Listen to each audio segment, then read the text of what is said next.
나이가 들면서 자꾸 기억력이 떨어지는 60대 여성이 있었습니다.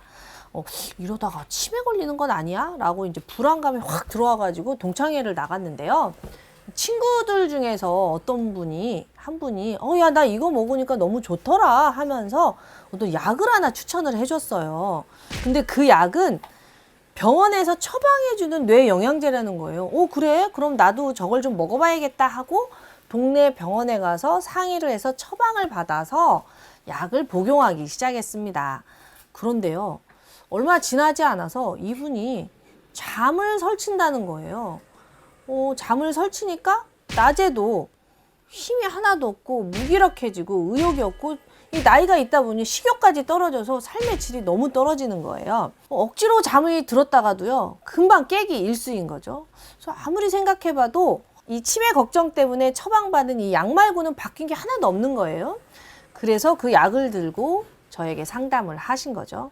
결국 이 처방받은 약을 끊었더니 다시 원상태로 돌아오게 되었습니다. 기억력도 좋아지고 학습 능력도 좋아지고 치매까지 예방한다고 해서 지인들이 추천해서 복용한 이 약이 이렇게 불면을 유발을 했는데, 이 약은 어떤 약일까요? 콜린 알포세레이트 성분의 이 글리아티린이라는 약입니다. 어떤 기전으로 이렇게 치매를 예방하고 기억력을 증진시키고 학습 능력까지 좋아진다는 헛소문이 퍼졌을까요?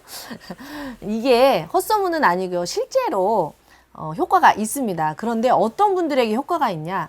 실제로 아세틸콜린이라는 신경 전달 물질이 부족한 사람들에게만 효과가 있는 겁니다. 이 신경 전달 물질은요, 너무 많아도 안 되고 너무 적어도 안 돼요. 호르몬과 비슷해요. 이 아세틸콜린이라는 물질이 지나치게 많으면 오히려 우리에게 이런 부작용을 유발할 수 있는 건데요. 이 콜린 알포세레이트라는 약을 복용을 하면 우리 몸에서 아세틸콜린이라는 신경 전달 물질로 만들어져서 이 아세틸콜린이 우리 몸의 기억력을 증진시켜주는 신경 전달 물질이기 때문에 효과가 있다고 하는 건데요. 지나치게 많은 것도 좋지 않거든요. 예를 들어서 이 아세틸콜린이라는 물질이요, 위장에서도 나오는데, 이게 우리가 쉴 때 부교감 신경이 활성화될 때 위장에서 아세틸콜린이라는 물질이 나오고, 이 아세틸콜린이라는 물질이 나올 때 유산 분비도 잘 돼서 소화가 잘 되거든요. 아세틸콜린이라는 물질이 잘 안 나오면 위가 잘 움직이지 않아서 소화가 안 되는 분들이 많아요. 근데 아까 말씀드린 것처럼 아세틸콜린이라는 물질이 지나치게 많아도 위가 지나치게 수축을 해서 위경련이 일어날 수 있거든요. 그렇기 때문에 이 아세틸콜린의 독주를 막기 위해서 우리 몸에서는 도파민이라는 억제성 물질이 나옵니다. 이 도파민이라는 물질이 적당히 나올 때 아세틸콜린의 독주를 막아서 우리 몸이 소화도 잘 되고 여러 가지 일을 할 수 있게 도와주는데요. 자, 아세틸콜린이 너무 많은 사람이 아세틸콜린을 또 복용을 하게 되면 아세틸콜린이 과다가 되겠죠? 그러면 우리 몸은 살려고 도파민이라는 억제성 신경 전달 물질을 더 많이 만들어내게 됩니다. 왜? 아세틸콜린의 독주를 막아야 되니까요. 그래서 이 콜린 알포세레이트의 부작용은 대부분 2차성 도파민 작용에 기인한다고 말을 하는 거죠. 즉 도파민이 지나치게 많이 나와서.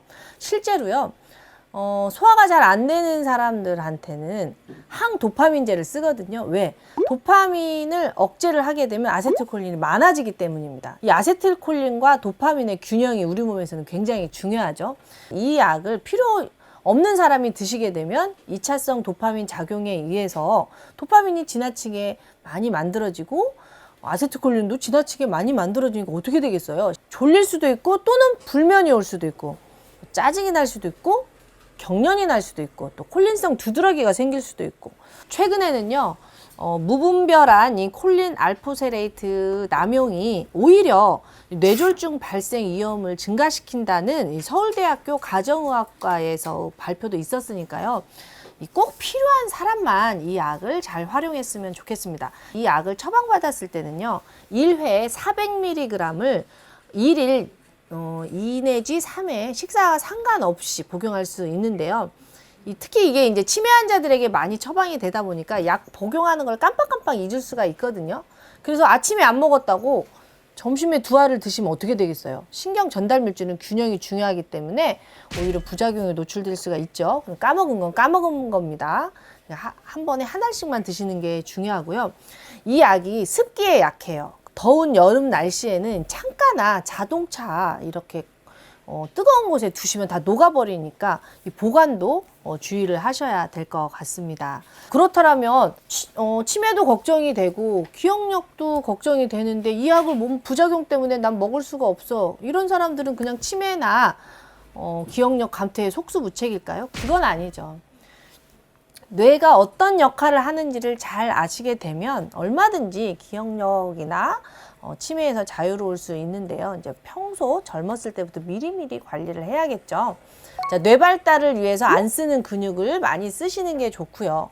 오른손잡이라면 왼손을 많이 쓰시는 게 좋고, 우리 몸에서 가장 혈액을 많이 소모하는 곳이 뇌잖아요.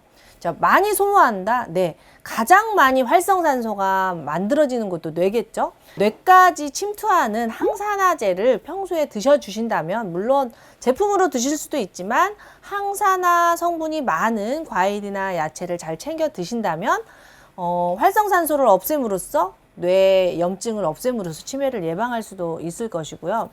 또 뇌가 혈액 소모가 많은데 혈액이 부족하다면 뇌로 혈액이 가지를 못해서 뇌에 무리가 갈 수 있겠죠. 그래서 조혈제를 잘 챙겨 먹는 것도 치매를 예방하는 데 무척 도움이 됩니다.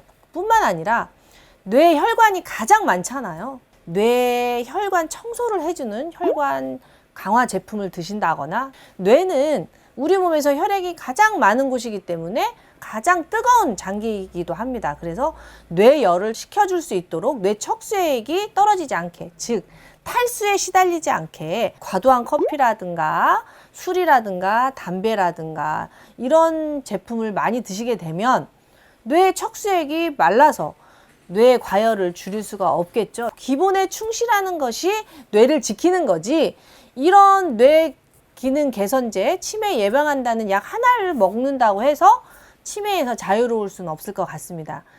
그러니까 여러분들이 약을 선택을 하실 때는 주작용과 부작용, 그리고 약을 보기 이전에 자신의 몸 상태를 잘 봐서 내 몸에 맞는 것을 지혜롭게 선택하시기를 말씀드리고 싶습니다.